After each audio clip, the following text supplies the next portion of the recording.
ओवीज kitchen या recipe चॅनलमध्ये तुमचे स्वागत आहे.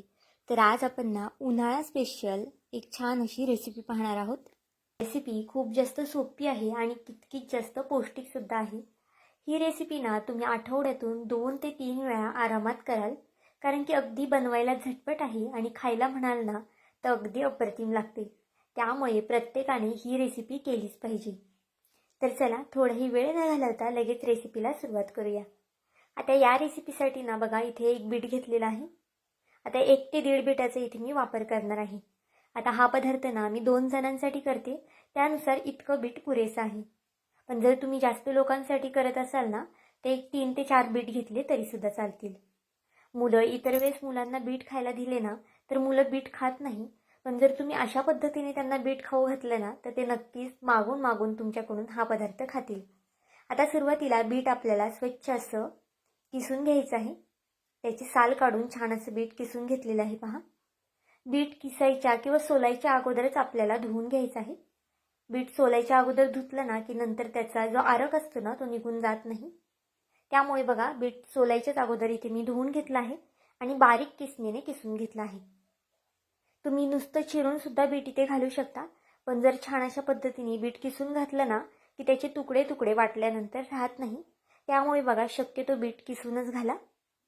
आता यामध्ये ना आपल्याला पोहे घालायचे आहेत. तर इथे मी एक 2 ते 3 मिनिटं अगोदरच पोहे भिजत घातले होते. जर तुम्ही 1.5 बीट घेत असाल किंवा 2 बीट घेतला असेल ना तर त्यासाठी 1 वाटी पोहे लागतील. पोहे छान मऊसूत असे भिजवायचे आहेत, जास्त पाणी घालून. आता मिक्सरचं भांडं छोटं आहे त्यामुळे बघा मी अर्धे पोहे घातलेले आहेत. पण जर तुमच्या मिक्सरचं भांडं ना मोठं असेल ना तर तुम्ही एकदम सगळ्या गोष्टी यामध्ये घालू शकता. आता यामध्ये थोडंसं पाणी घालायचं आहे आणि हे छान असं फाईन पेस्ट याची करून घ्यायची आहे. पाहू शकता अगदी बारीक असं वाटून घेतलेलं आहे. जर बिटाचे इथे मी तुकडे केले असते ना तर यामध्ये बिटाचे तुकडे तुकडे सुद्धा राहिले असते. त्यामुळे शक्यतो बीट इथे किसून वापरायचं आहे. आता जे उरलेले पोहे आहेत आणि अजून बाकीचे जिन्नस आहे ना ते सुद्धा आपल्याला यामध्ये आता घालायचं आहे. इथे बघा मी 1 वाटी बारीक रवा घेतलेला आहे. जितके पोहे घ्याल ना तितकाच तुम्हाला इथे रवा घ्यायचा आहे. बघा बारीक जर रवा नसेल ना तुमच्याकडे तर तुम्ही जाड रव्याचा सुद्धा वापर करू शकता. आता भांडं लहान असल्यामुळे इथे मी अर्धा रवा घातला आहे आणि 1 मोठा चमचा दही घातलेला आहे. आता हे सगळं आपल्याला पुन्हा वाटून घ्यायचं आहे. आणि जो बाकीचा उरलेला रवा होता ना तो सुद्धा इथे मी वाटून घेतला होता. पाहू शकता आपलं बॅटर जे आहे ना ते किती जास्त छान असं कलरफुल झालेलं आहे.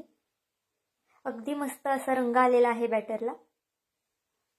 आता हे बॅटर अगदी छान असं हलवून घेऊया. तुम्ही इथे पाहू शकता बॅटरची जी कन्सिस्टन्सी आहे ना ती खूप जास्त पातळ सुद्धा नाही आणि खूप जास्त घट्ट सुद्धा नाही. आता यामध्ये भरपूर अशी कोथिंबीर घालायची आहे. खरं तर कोथिंबीरमुळे ना या पदार्थाला अजून जास्त छान अशी टेस्ट येते.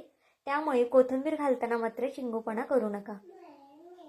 चवीनुसार मीठ घालून घेतलेलं आहे आणि हे बॅटर आपल्याला छान असं हलवून घ्यायचं आहे. पाहू शकता अगदी छान असा रंग आलेला आहे बॅटरला. तुमच्याकडे जर गाजर वगैरे असेल ना तर ते सुद्धा तुम्ही यामध्ये किसून घालू शकता. इथे मी थोडंसं मला घट्ट वाटत होतं त्यामुळे अगदी थोडंसं बघा पाणी घातलं होतं आणि अगदी या पद्धतीची कन्सिस्टन्सी आपली झालेली आहे. आता बॅटर थोडा वेळ साईडला ठेवून द्यायचं आहे आपल्याला. आणि यासाठी ना एक छान अशी चटणी करणार आहे मी. ती सुद्धा पाहून घ्या, कारण की ही चटणी यापूर्वी तुम्ही कधीच पाहिली नसेल किंवा कधी खाल्ली सुद्धा नसेल. ही रेसिपी ना तुम्हाला इतकी जास्त आवडणार आहे ना की तुम्ही मार्केटमधून एक 2-2, 3-3 किलो शिमला मिरची आणाल हा पदार्थ करण्यासाठी. इतका जास्त अप्रतिम हा पदार्थ तयार होतो. त्यासाठी बघा इथे मी 3 शिमला मिरची घेतलेली आहेत. आता हा पदार्थ 2 जणांसाठी करते त्यानुसार 3 शिमला मिरची पुरेशा आहेत. आता 1 टोमॅटो आपल्याला बघा इथे लाल असा टोमॅटो घ्यायचा आहे. जास्त अजून लाल असेल ना तो घेतला तरी चालेल, पण माझ्याकडे इथे बघा असा टोमॅटो अवेलेबल होता त्यामुळे मी हा घेतला आहे. आता टोमॅटोला मधनं अशा पद्धतीने चिरा करून घेतलेले आहेत. तोपर्यंत एका साईडला गॅसवरती कढई तापत ठेवलेली आहे. कढईमध्ये 1 ते 1.5 ग्लास इतपत पाणी घालून घ्यायचं आहे आपल्याला. आता गॅस फास्ट करायचा आहे आणि पाण्याला छान खळखळून अशी उकळी आणायची आहे. इथे पाहू शकता पाण्याला छान अशी खळखळून उकळी आलेली आहे. आता शिमला मिरची या पाण्यामध्ये टाकायच्या अगोदर स्वच्छ अशा धुवून घ्यायच्या आहेत आपल्याला. आणि नंतर यामध्ये आपल्या ज्या सिमला मिरच्या आपण घेतल्या होत्या ना त्या सगळ्या टाकून द्यायच्या आहेत. आपण जो बीटाचा पदार्थ करतोय ना त्यासोबत ही रेसिपी नक्की करा, कारण की खूप जास्त अप्रतिम लागते. पण जर तुमच्याकडे सिमला मिरची नसेल ना तर तुम्ही दुसरी नॉर्मल चटणी केली ना तरीसुद्धा चालणार आहे. आता बघा यामध्ये सिमला मिरची आणि टोमॅटोसुद्धा आपल्याला टाकून घ्यायचं आहे. आता गॅस अगदी मीडियम करायचा आहे आणि मीडियम स्लो गॅसवरती आपल्याला हे 4 ते 5 मिनिटं शिजून द्यायचं आहे. बघा झाकण ठेवून शिजून घ्यायचं आहे म्हणजे लवकर हे शिजलं जातं. आणि गॅस इथे जर तुम्ही फास्ट केला ना तर उकळीमुळे पाणी बाहेर वगैरे येऊ शकतं, त्यामुळे शक्यतो स्लो गॅसच करून घ्यायचा आहे. तोपर्यंत बघा इथे एक लहान आकाराचा कांदा बारीक असा कट करून घ्यायचा आहे. आता इथे एक कांदा कट करून घेते आणि नंतर तुम्हाला दाखवते. तर इथे पाहू शकता छान बारीक असा कांदा कट करून घेतलेला आहे. आता कांदा आपल्याला नक्की कशासाठी लागणार आहे ना हे सुद्धा पुढे सांगते, त्यामुळे व्हिडिओ शेवटपर्यंत पहा, कुठे स्किप करू नका. आणि जर हा व्हिडिओ तुम्हाला थोडा जरी आवडला असेल ना तर नक्कीच व्हिडिओला एक लाईक आणि एक सबस्क्राईब करून घ्या, कारण की तुमचं एक एक लाईक एक एक सबस्क्राईब हे नवीन यूट्यूबरसाठी खूप जास्त मोलाचं असतं.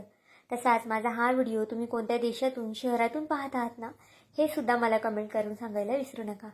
आता बघा एक 4 ते 5 मिनिटांनंतर आपल्या सिमला मिरच्या सुद्धा वाफळल्या आहेत. अशा पद्धतीने बघा सुरीने चेक करायचे असेल. जर सुरी व्यवस्थित अशी सिमला मिरचीमध्ये घुसली ना की म्हणजे आपल्या सिमला मिरच्या छान अशा मऊसूत वाफळलेल्या आहेत. आणि त्याचबरोबर बघा टोमॅटोसुद्धा छान असा मऊसूत आपला वाफळून झालेला आहे. आता हे आपण एका प्लेटमध्ये काढून घ्यायचं आहे. तुम्ही इथे चिमट्याचा सुद्धा वापर करू शकता किंवा मग अशा पद्धतीने सुरीने काढले ना तरी चालेल. आता बघा एका प्लेटमध्येही मी काढून घेतलेलं आहे. आता हे खूप जास्त गरम आहे त्यामुळे इथे थंड थोडंसं होऊ द्या आणि नंतरच आतल्या ज्या बिया आहेत ना त्या काढून घ्या. पाहू शकता यामधून अक्षरशः वाफा निघतात ते, त्यामुळे इथे थोडंसं थंड होऊन देणार आहे मी अशा पद्धतीने ओपन करून.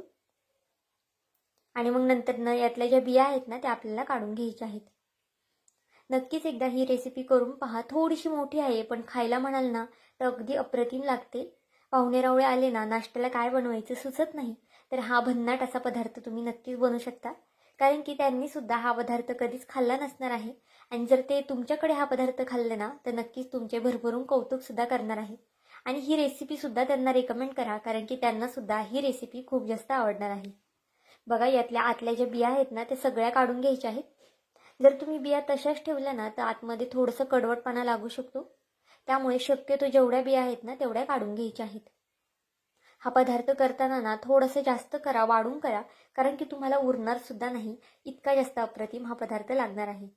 आता खूप वेळा सांगते कारण की हा पदार्थच इतका छान होतो ना की तुम्ही केल्यानंतर सुद्धा तुम्हाला कळणार आहे.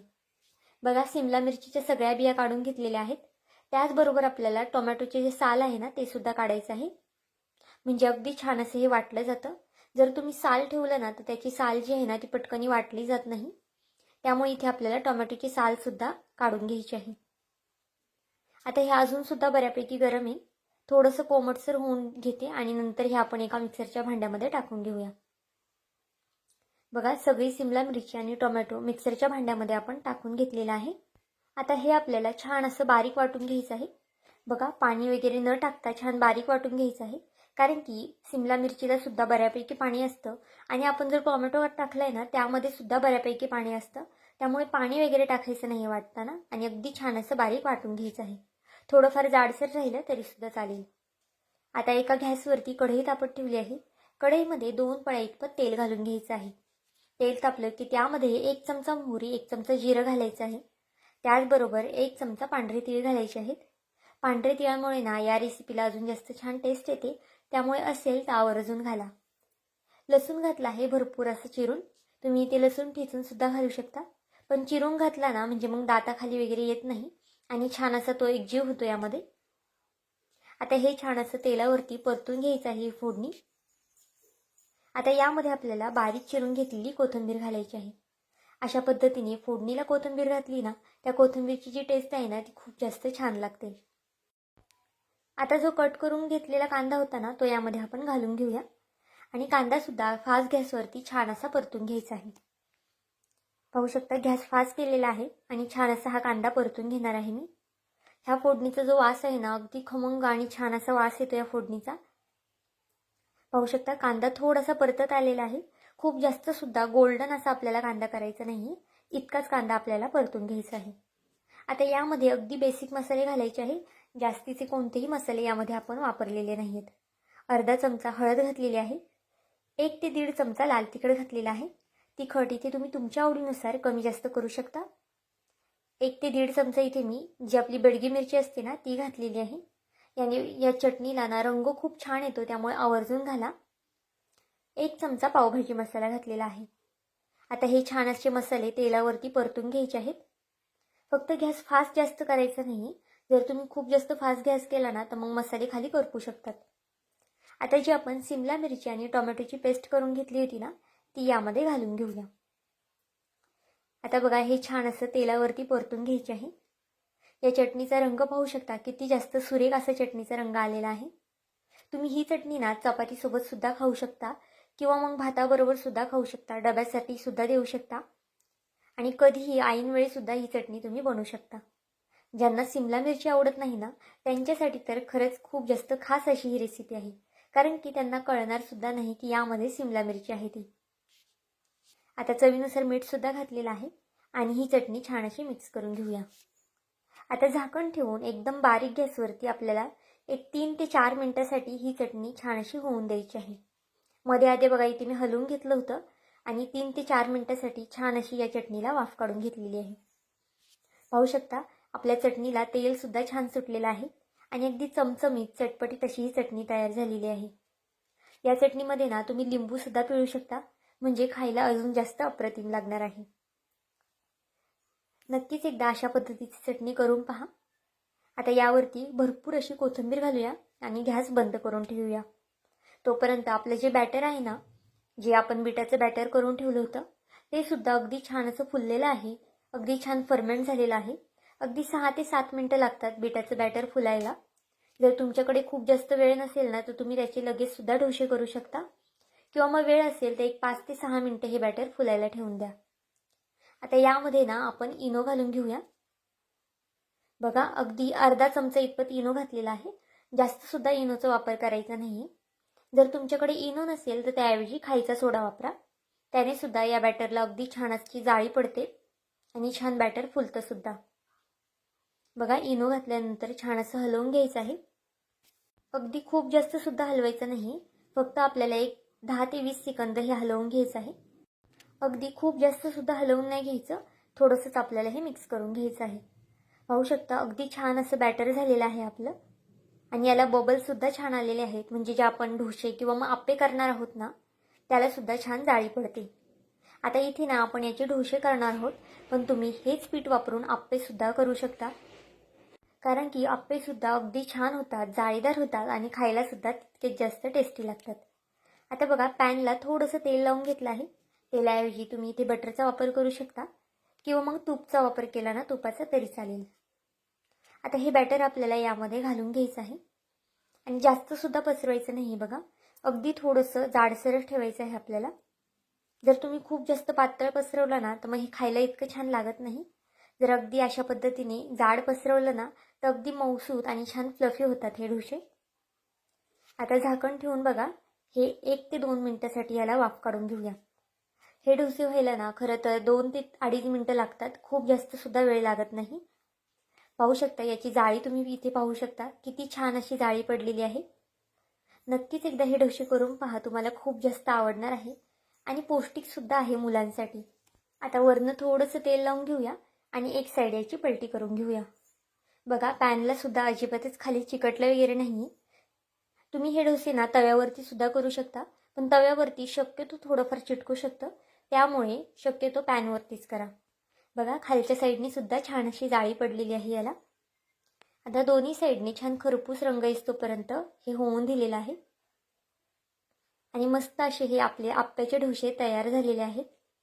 तुम्ही कधी यापूर्वी आप्याचे डोसे केलते का हे सुद्धा मला कमेंट करून सांगा आणि नसेल केले ना तर नक्कीच आवर्जून करा. हा पदार्थ खूप जास्त भन्नाट लागतो. बघा या डोशाबरोबर ही चटणी आवर्जूनच करा, कारण की ही सुद्धा अगदी अप्रतिम लागते. अगदी मऊसूत असे आपले हे डोसे तयार झालेले आहेत आणि थंड झाले ना तरी सुद्धा तितकेच जास्त अप्रतिम लागतात. त्यामुळे तुम्ही डब्यासाठी सुद्धा देऊ शकता किंवा मग प्रवासामध्ये सुद्धा अशा पद्धतीचे डोसे करून नेऊ शकता. पोटभरीचे सुद्धा आहेत आणि पौष्टिक सुद्धा आहेत. तर आजची ही झटपट होणारी आणि वेगळी रेसिपी अशी तुम्हाला कशी वाटली मला हे कमेंट करून नक्की सांगा. आणि चॅनलवरती नवीन असाल तर चॅनलला एक लाईक आणि एक सबस्क्राईब करायला विसरू नका. पुन्हा भेटूया आपण अशाच एका नवीन व्हिडिओमध्ये. तोपर्यंत बाय.